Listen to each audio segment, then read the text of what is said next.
and welcome to SalesTV USA again. And Canada edition. And Canada edition. Tim is dialing in instead of from the UK. He's dialing in from Canada today, which is fantastic. I'm in Vancouver. That is a way to make it authentic, isn't it? Let's ship somebody over. I've flown here deliberately just to do this show, and then no, I'm not doing that. When are we doing the Australia version? Because I'm prepared to take one for the team. Yeah, I'll join you. Yeah. So before we go any further, let's all introduce ourselves. I'm Adam Gray, co-founder of DLA Ignite, and the host today, Andy. Andy Huff, lecturer in sales leadership and performance at Cranford University, founder of the Institute of Sales Professionals. Tim. I'm Tim Hughes. I'm the CEO and co-founder of DLA Ignite, and I'm known for being the author of the book Social Selling Techniques from Influence Buyers and Changemakers. And you're in Vancouver today. And I'm in Vancouver, live from Vancouver, yeah. Rob. Hi, all. I'm Rob Durant, founder of Flywheel Results, and I am the U.S. representative of today's show. And last but by no means least, Alex. Thank you. Alex Abbott, founder of Sapiro. I'm a partner of DLA Ignite. I'm also a fellow of the Institute of Sales Professionals, and not yet known as the bearded sales guy. But shortly will be known as the bearded sales guy for obvious reasons. Yeah. How would we tell you two apart then? Would that? Well, I'm the handsome. That's going to cause difficulty. Yeah. I'm the handsome bearded sales guy. You are the handsome version, yeah. It's the hair bun. Got it. Yeah. The man bun. For some of us, that's a truly offensive thing, for obvious reasons. I'm growing it longer so I can share some for you, Adam. I'm thinking of you. Oh, well, thank you. Yeah. That's very kind. So in our UK show this morning, we had a really interesting conversation, and loads of people from the audience came back with interesting challenges and perspective on what it was that we were talking about. So do you want to lead off with that, Andy? Because you were the one that came up with the idea of what we were going to talk about. It's been a long time since this morning. You've had a sleep as well. I have had a sleep, actually. Remind me, Adam, go for it, yeah? You tell me what we were going to talk about, and I'll tell you if I remember that and agree. Well, your idea was that we were going to talk about sales and the fact that it's having an existential crisis at the moment. But actually, where we ended up was the idea of lifetime value of salespeople. So you showed your McKinsey graph, and you said there were some slides I saw circulating when I. Yes, exactly. That was the McKinsey graph, and you said rather flippantly, McKinsey have said this, therefore it must be true. And I am being slightly flippant. But actually, what they have said here is totally true, isn't it? Yeah. It came out of some work that a company asked me to look into and then go and present to all of their portfolio companies, so a venture capitalist. And what we were looking at is, and we discussed it, I think, last week, which was on the European edition, which was actually your product's quite susceptible to being copied quite quickly these days. So that's not a differentiator. And whilst pricing strategies can be unique, they can also be copied. The processes that sales organizations employ tend to be not differentiators. And then the platforms that those processes are based on certainly aren't, because those platforms sell to many hundreds of thousands of customers. So they're kind of table stakes. And so really it's your people. And there's not a lot of research. There's not a lot of data that says, what does a salesperson cost you, and if you looked after them in a better way, what can you get back from that? And I was testing and I stumbled on this because in literature, sound like Michael Caine and educating me in literature, there is quite a bit around customer lifetime value. Now, it's complex as hell because the equations on it, and I wasn't that particularly strong in maths, are long and quite complicated. But then when you dig around in all of that, you stumble on this McKinsey thing. And what it basically says is that, you've got the ability to recruit somebody. you then got to accelerate their performance. You then have to keep them engaged and develop and increase their productivity, and then they're going to inevitably leave. If you look at desktop research using LinkedIn, I know you guys are all prevalent around it.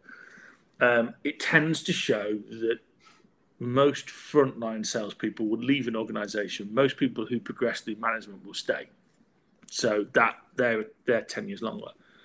And it also then hints at, we did some work that with people like UPS and everything, that actually when salespeople leave you, they don't actually put a post-it on their head and go, you know what, I'm thinking of going. So there's actually an inevitable cognitive disengagement from them in the whole role that they've got. So they tend to be less productive for 3 months. And then your patch tends to be left barren for 3 months, or their patch, or somebody else's patch if they move somebody into that domino effect.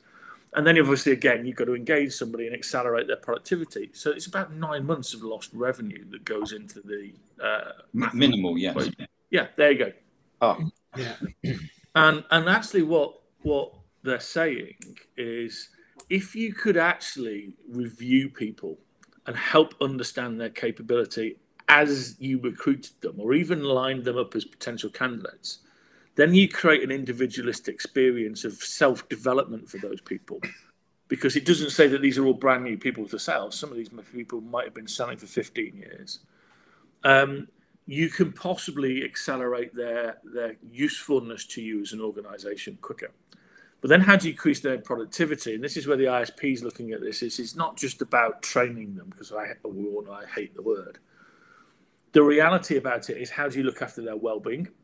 So how you can engage them and make them feel better. We talked this morning about happier salespeople are proved to sell 13% more than unhappier people, and they're not engaged.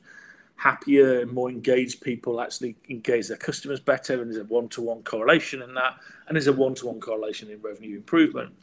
You then look at actually how you continue to develop people's skills, look at their customer relationship strength. There's a number of ways to measure that, but what you're doing is improving the individual, recognizing them with, as Alex said, recognition of a professional body, competence and capability, and codification of their knowledge. You keep doing that, they actually become more successful in their role. They have a better time with customers. They have more fun and enjoyment and recognition. So actually what you end up with is this blue shade, because they stay longer, of additional value that happy, contented, professionalized salespeople give you as a company. And you can actually start to put some numbers around this and actually say, treat your salespeople well, treat them as your customers, and actually you're going to get better financial returns and a whole happier place, per se, full stop. So, let's lob that out there and actually see what our audience thinks around this, because McKinsey have said it, and we all know McKinsey are very bright people, but for them to put it into a slide, I think it's great, because it kind of says what professionalism in sales has been looking at for quite a while, but not really been able to articulate. And I think... Go ahead, Tim. I was going to say, I think it was Rob Durant said last time we did this, was that whenever you bring a salesperson on board, there is onboarding, but it's usually go and sit next to Dave and see how he uses the CRM, and then get on the phone. And what we're saying, it's more than that, isn't it? And I know I'm joking a bit, but it's. Can you share that graph again, Adam? I want to point out, one can infer 3 different areas to improve this shaded blue area. But I contend there's also a 4th one. The first way is to get them to ramp faster. So get this to be even more steep. The second is this increased productivity. If you can get that higher, that's, of course, better. The third is this retention piece. Extend the length of their tenure. But the 4th piece that is missing is actually over here to the left of day 0. It has to do with the recruiting. Empty seats don't fill quota. If you can hire better and faster, you actually start this first day here. and you improve that blue section as well. And I haven't read the McKinsey report to know whether or not that element is discussed, but in my experience working with organizations, helping them source sales talent, it's the ones that are clear on their hiring process that generally beat the competition for the top talent. If you have a clear and streamlined process, you're going to get the person to say yes, whereas your competitor is still dragging their feet on whether or not they even want to put an offer out there. Great point. Yeah. They do touch on it, Rob, and it's a great point. I like the research, I like the article, but I do think when I read it, it feels like McKinsey is still coming at it from a salesperson's perspective, and still holding the salesperson accountable for their own development. I'm not feeling like we're in this together. And there was one thing that I thought about that I wanted to kind of table and get everyone's view, not just the panel, but audience as well, is, you know, if customer lifetime value is so important and it's considered a driving force of growth, and now we're looking at the lifetime value of a salesperson and that being a driving force of growth, why aren't we bringing those two things together and thinking about the behaviors of the salesperson and how that aligns to supporting customer lifetime value, and looking at that through the same lens? I'd be interested in people's thoughts. It's a great point, Alex. I agree with you. I mean, I think that it's a great diagram. Is there a link to the report somewhere that we've shared already? No, it's not really. It's more of an article that they released. We can send that a link to the report. I think it has to be. The two things have to be connected and brought about. Yeah. Yes, and I agree with Alex. And clearly, there's going to be a mismatch because salespeople think that the customer are on the same timeline, and they're not. It's a great piece, and I think it would be really interesting. I would be interested to sit down in my own head and work through those different points that you said, Rob, in terms of, okay, what were the things that we could do to make this one better, and what's the one thing that we could do to make this one better, and what kind of things that we can make this one better. Yeah, I think the interesting challenge from an institute's perspective is how do you then put a framework over that? Yeah. That basically says, okay, because I get it, the article was written and could be construed as this lumps it all on the salesperson. Actually, as the ISP, we would go, no, this is a model for you as a sales leader or CEO. Adam, you looked at it this morning. When does the CEO get brought into this? And actually, how do you now understand as a business what levers you pull, and actually, more importantly, what returns you get as a consequence of this? And that's the why you would, that's the why you would do it, because everyone gets the reasoning that sales needs to professionalize and develop itself right now, but it's all a bit elusive because it's too hard to quantify doing the right thing. Is it too hard to quantify, or is it too hard to do because it requires people to do something different? So, the fact that you said, great challenge, and I quote, it's well documented that happy salespeople outperform unhappy salespeople. Okay, that's common sense. That's stating the blindingly obvious. However, most salespeople are unhappy, and they're unhappy because they get put under ever-increasing pressure. All the people upstream of them know that they're adversely affecting their performance by heaping larger targets on them that they have no chance of achieving, and yet they still do it. Because there's still this belief that last year you made 80% of your number. This year we need to sell more stuff, so I'll increase your number, knowing that you'll make 80% of it. Actually, all that happens is you go from year to year to year feeling grossly unhappy that you shouldn't be in sales because you're never achieving what's set for you. This is fundamentally damaging to both the business and the individual, isn't it? Yeah, it is, because we've not. There's two things businesses are afraid of. The first thing is actually letting salespeople behave and be given free choice and behave as adults. So we still treat salespeople on the whole as if they're in a classroom.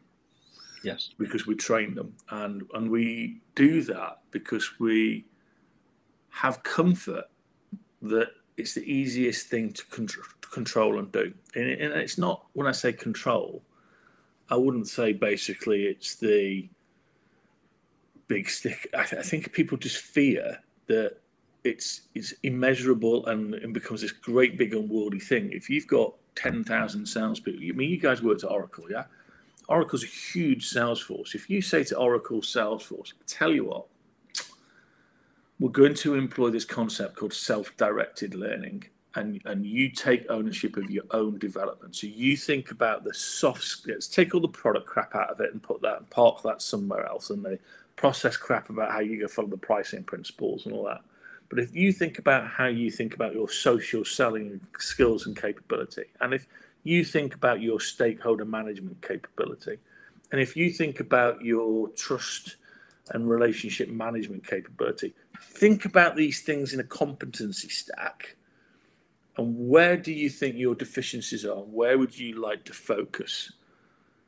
It causes them to have a complete meltdown, because if I've got 10,000 salespeople, just imagine we get to at least 2,000 that have rough commonality of what they want to achieve, and everybody else is all over the scatterboard. I've got how do I track it? How do I measure it? How do I measure the impact of that? Whereas if I go and get tap training, other brands available to go and do negotiation skills right away across the 10,000, I know my price, and I can look for any variation in margin and any variation in revenue, and I can go cause and effect. Thank you very much. And I can probably get a 10% uplift for that. Yeah, so for 90 days until you have to do something else, because all classroom training has been proved to go, it doesn't work because it doesn't stick. You lose 90% in 90 days because you never embed it.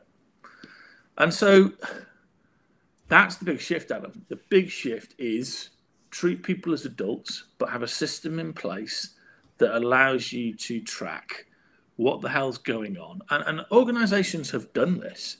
Royal Mail do it really, really, really well. The equivalent of the US Postal Service do it really well.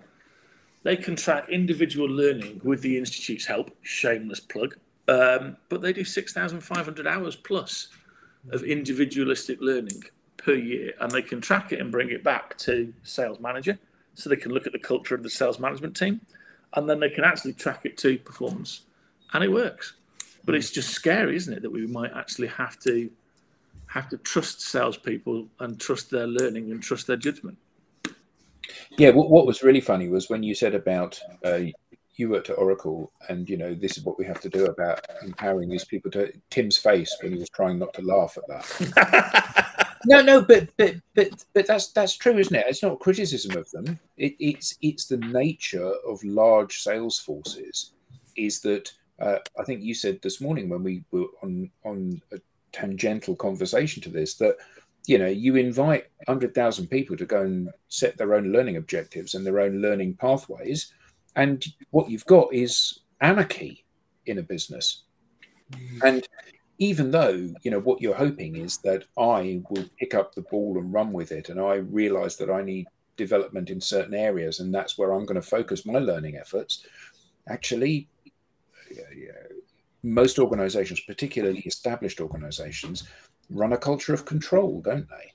It's either because they are legislating for the lowest common denominator in terms of talent. So these are your slide decks. This is how you need to present them, which kind of doesn't require a huge amount of skill to just parrot something back that you've been taught. But the idea that you might be able to help your own development is a completely alien concept in most organizations. But that control is two ways. We're hiring those that essentially look to be controlled.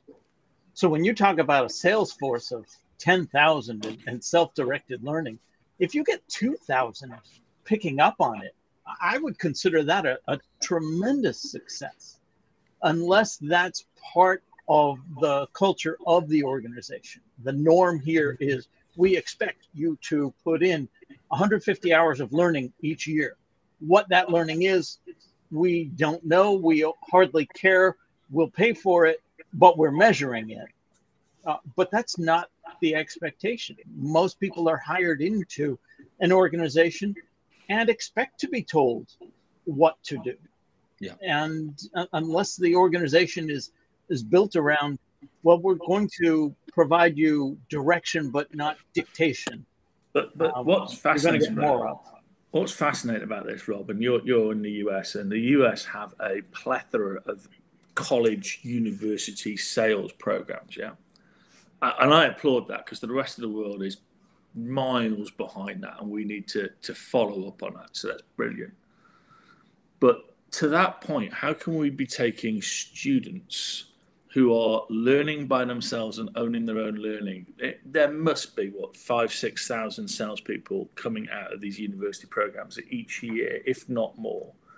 And we then immediately depower that learning and the cognitive process and go, no. We don't want you to develop. We don't want you to do continuous professional development. We don't want you to align to a set of standards. What we want you to do, exactly to Adam's point, is bloody hit a number. Got it? Great. See you later. Come back when you've done it. So while corporates go, you know what, I really applaud this learning. Actually, the problem is no, you don't, because you depower it. What you want is a screening program with a better educated salesperson who you've got more confidence in their competency than if you had to go and get them from the market yourself. So there's some more stuff that has to be sorted out, I think, to get that right. And there was a great paper by Young called Learning in Action, Jung, 2019, he wrote this. He looked at 29 professions and sales wasn't in it. And he worked out that to get to journey person, it takes 10 years. To get to expert in any of those fields, it takes 20. Wow. We don't. How many people get to journeyman, and how many companies believe that we can do that in 2 years? Sales is different. We can get to journey person in 2 years' time, and we're experts in 4. Really? Yeah. So these other 29 professions take 20 years and 10 years respectively, but we're different. Matt had a great comment. There will be self-directed learning going on amongst the top individuals, whether the organization know it or not. So to provide curated, accessible material is a step towards control, not away from it. And to your point, Andy, of these students coming out of universities, don't kid yourself for 1 minute. The students are absolutely not interested in self-directed learning. They're interested in one thing only. How do I get the degree? Just tell me what to do, tell me what to study, tell me what to regurgitate, and tell me how to get out. That and the frat parties. Yeah, I do see. What are you doing hanging around at frat parties? I'm an adjunct. Sometimes I get invited. Is there an issue we need to be talking about here? Because that looks like an admission to me. Yeah, I do see more so in America and Canada, companies providing learning and development budgets to the individual, and sales people having the freedom to spend that money how they want, within reason. But that's really smart, isn't it? That is here's some budget for you to do whatever you want in the learning space, use it or lose it, is a good way to encourage people. Because what I see a lot of times is that training is a penance, not a reward. It's a penalty. Oh, yeah. You need to log in and do your training. And large corporates have loads of training which is utterly valueless, but they do it for the sake of legals. So, your sexual discrimination training, your corruption training, your, what's good and bad training, whatever those things are, that are like, you watch them and it's so vacuous. And then the problem is that within that environment, lots of the training is a box ticking exercise. When they're going to send you on a sales training program, and it tells me stuff that I already know. It doesn't tell me anything that's particularly relevant today. But the idea of giving me my own personal budget, I can source the provider of this training program that I particularly like. I come on Sales TV and I hear Andy talking and I think that sounds like the sort of thing. Then I can reach out to Andy and I can join the ISP and I can go on a training program and spend my budget on that. That sounds perfect. And I'm bound to be excited about that in a way that I'm not going to be excited about. Here's the photocopy of the different training programs we have. Do you want to learn about sales or cookery or window cleaning or whatever it is that we've got as the corporate choices? Budget's only half the equation. The other half of the equation is time. Are you going to provide me the time to do it? And if you're going to provide me the time, are you going to provide me the quota relief to take that time? So all of those other elements, and we as the organization, well, we can't afford that. We can hardly afford the budget for it. And now you want to produce less as well? But that's really interesting. So Matt and I know each other well, and you've got the founding member of the ISP there, and he does some work with. Really respect Matt. Actually, what he's opened up there is some research that we're looking at, which is top CPD, so people who've been awarded with the number of hours, 24 plus, which is what you need to get certified as a professional in sales.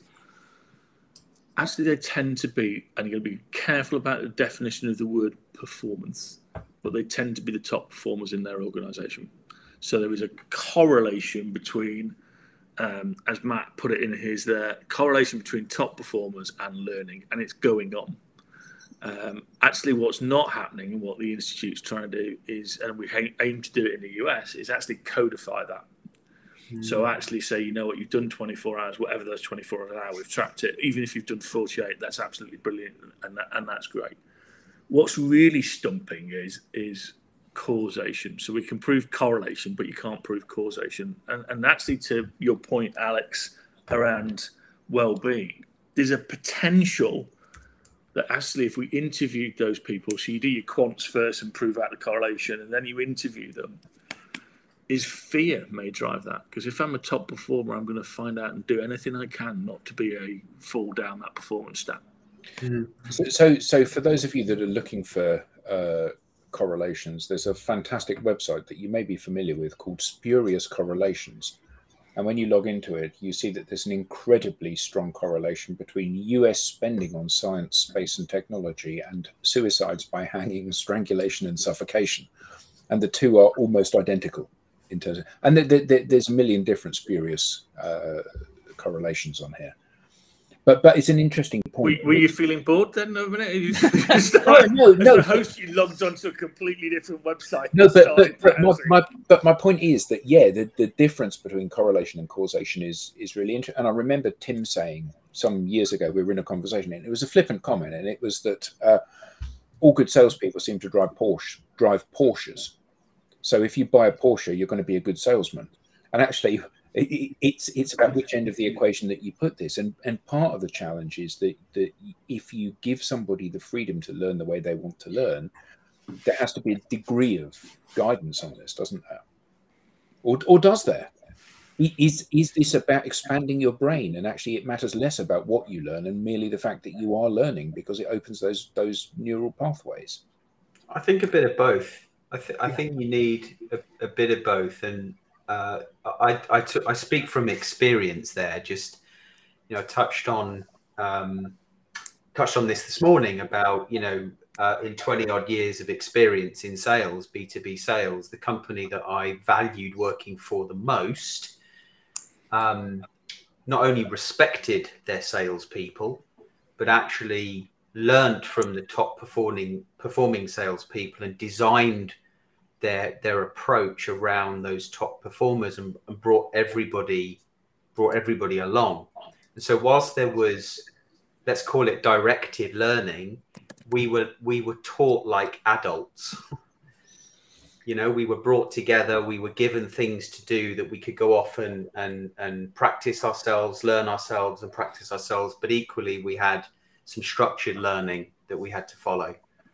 And there's different stages of life, though, Alex, and I think you've nailed it. Whereas if you come out to Rob's point, and I'm still grappling with this Will Ferrell image of him running naked down the street in the frat house thing. Toga. Yeah, it's my own personal therapy session. Thanks, Rob. Yeah, we're naked. Come on, there's more coming. Wife driving along. Yeah. I feel seen. There is the whole self-directed learning piece is actually broken down. So if you come out of college, to your point, Rob, completely, actually you need to highly scaffold and support young people because they don't know what they don't know.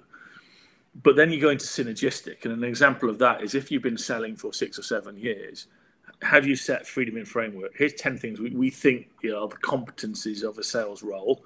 Pick which 5 you need to go and do first. You feel you give them a bit more. But then you get into voluntaristic and scanning. Now, voluntaristic is a huge place. People have been telling 10 years.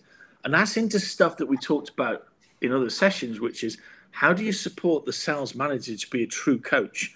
And how do you support them to be help reflection? And that really is a true journey of self. And you're then constantly going through that whole process of, okay, and I'm looking at Rob. Okay, Rob, so you felt that you needed to develop yourself around stakeholder management. And how have you done that? And where can I lend you some support and give you some budget to do something? And consequently, how do you, embody that, apply it somewhere, learn from that process of applying it, what went right, what didn't go right, and then what weren't you changing that? But the issue is then connected to something else, which is great that you always unpack. Says, actually, Rob doesn't trust me as a manager because Rob thinks that I'm going to ask him a question in this process or 2 questions. Well, the first question would be, what's your number? And the second question would be, what you delivered. Yeah. And it actually is we do need, Paul Devlin did this, and he proved that it took 6 months of those questions not being asked for Rob to trust me. And he then went, actually, this is about me. This is about my personal development, and this is great. And that goes into other kind of research that talks about servant leadership in sales. And the servant leadership and trust you have in your manager will play a big part on that diagram. That engagement and almost inspiring of people to keep them longer, it's the manager's role to actually figure out how they develop people to that. Yeah. And it's like, to Rob's point, it starts in the hiring process. I'm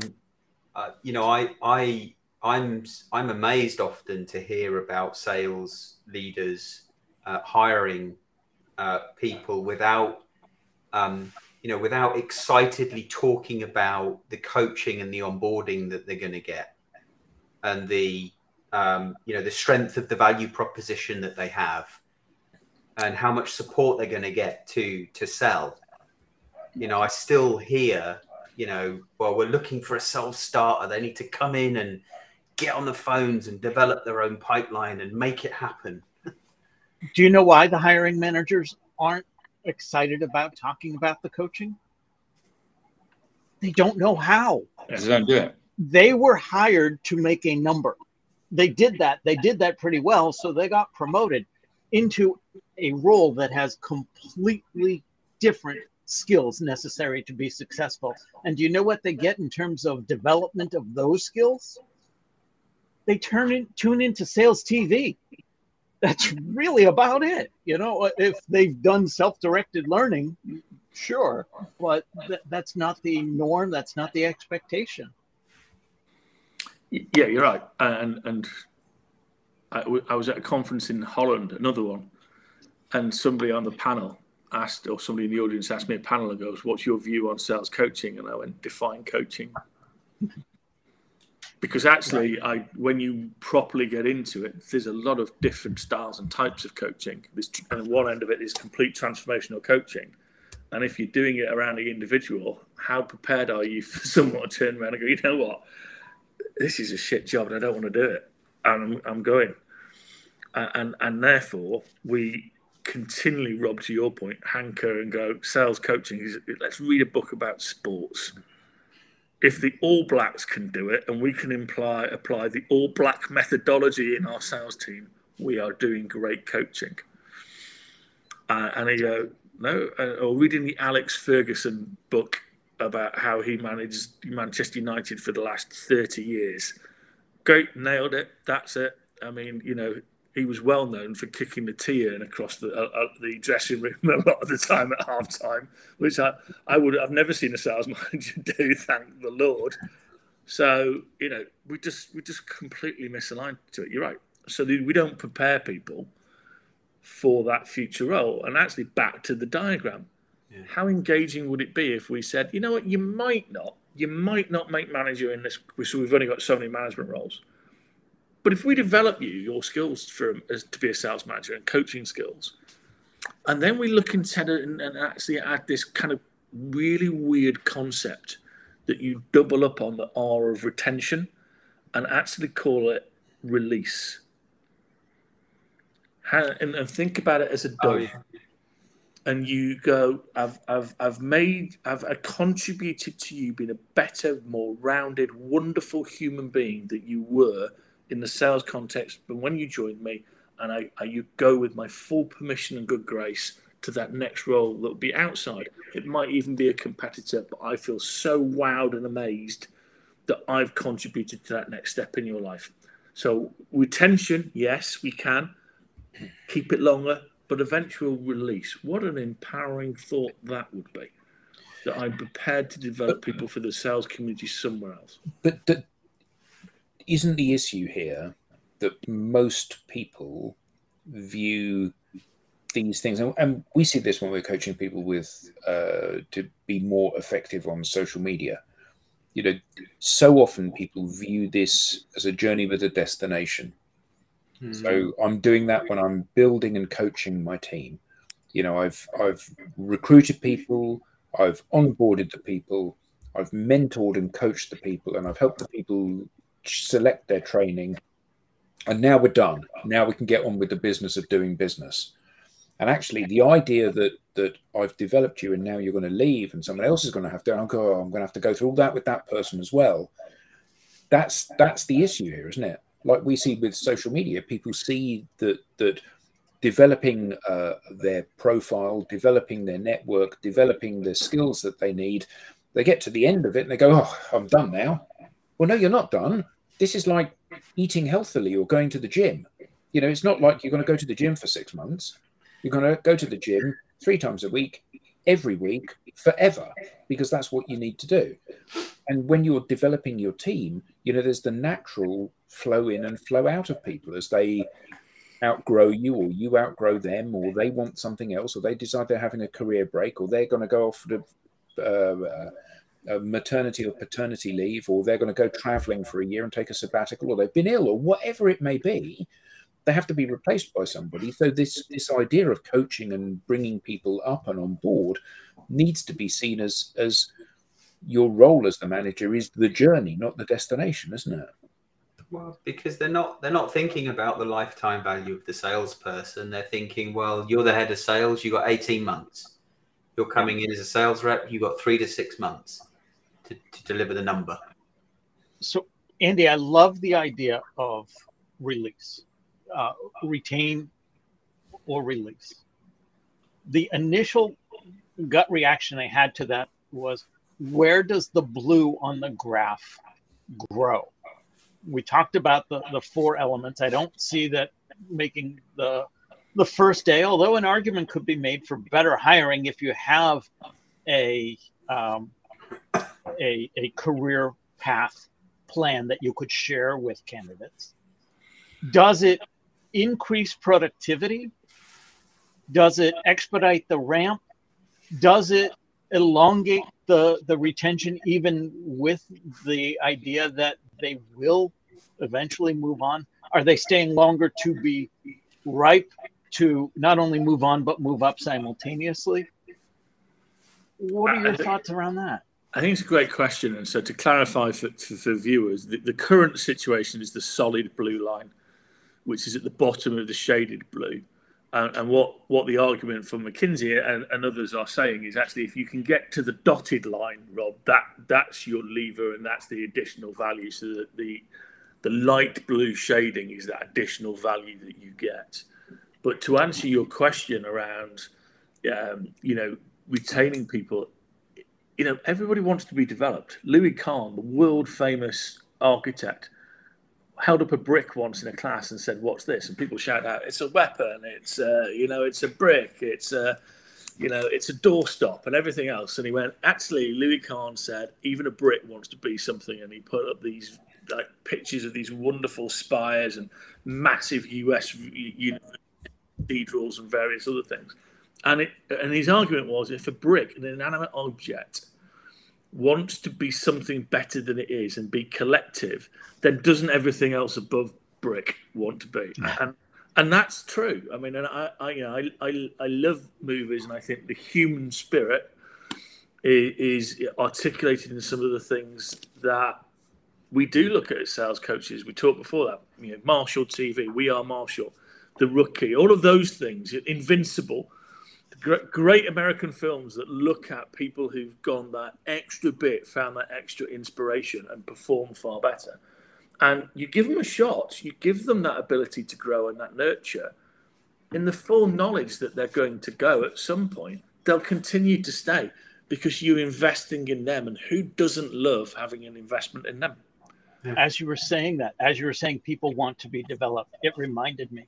The first tech startup that I worked for, I was building their sales enablement program and helping with the recruiting and onboarding.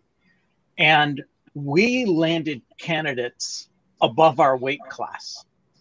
We landed candidates that were going up against companies that were better funded, more successful, paying more than we were paying, simply because I could have that conversation with them. Here's our onboarding plan, and here's your career path. And as you hit these benchmarks, this is what you can expect. And the competition didn't have that. And that little impetus, that insight into where you could go here, was the difference between us landing some top candidates, like I said, that were above our weight class, frankly, and not having that success. Yeah, I like Matt's again comment about balanced scorecards. We talked this morning again about the right KPIs to put into those balanced scorecards. So I think one of the great things to do would be, Rob, for you, to get a few American leaders and a few American students on the next one. And actually, let's have a look and dive into, and if you could just go out in Canada and grab someone that looks like a salesperson and pull them into the SalesTV next week, that'd be great. Maybe the person that keeps walking behind you in your hotel room, they're probably, family, but drag them in, to call them a salesperson, we'll never know. They are a salesperson, as it happens. Yeah. So to me, I think that's a great thing to do, because we've got to explore these ideas and find the best practices and share those with people. Yeah. I like the idea of the scorecard. I think it's even more powerful when the sales team, the sales force, feel like it's tailored for them, rather than it's just been taken off the shelf, another methodology, another scorecard. It's actually based on them and their business and the job that they need to do and the things that they need to focus on. Yeah, I think that's absolutely right. And I think that one of the things that we had identified was that the place that we get the most traction is in the coaching bit that happens at the end, where we're offering a totally individualized service to people. So, this is not because it genuinely tackles your issues. So the issues with your accounts, your territory, your whatever, but also it tackles your own self-limiting beliefs. I'm not good enough. I can't do this. I don't know how to tackle this problem. And actually that's different for every single person. Tim finds it really easy to sell stuff because he's selling into high tech. I'm selling into bio, and that's a really difficult industry. Well, actually it isn't. It just means you need to develop different skills in a different way to do that. And I think that one of the things that every person needs is that individualized thing that tackles their issues and their barriers, rather than assuming, as you said, Alex, that it's just an off-the-shelf thing. Everybody, sheep-dipped, everybody gets the same treatment. Yeah. I think it's a good comment there from Dan. Absolutely. Yeah. So we've all stopped there because it's such a good comment. So already. So what a professional broadcasting crew! It's just like, let's all go that way and look at this. Well, we're at 45 minutes, which is what we normally run for one of these. So thank you, panel. Thank you, America. Well, North America in all of its forms. And thank you, everybody in the audience, both the watchers and the commenters. And we hope to see you at the same time, the same place next week. And until then, have a great week, everybody, and happy selling. Bye all. Have a good week. Bye, everybody.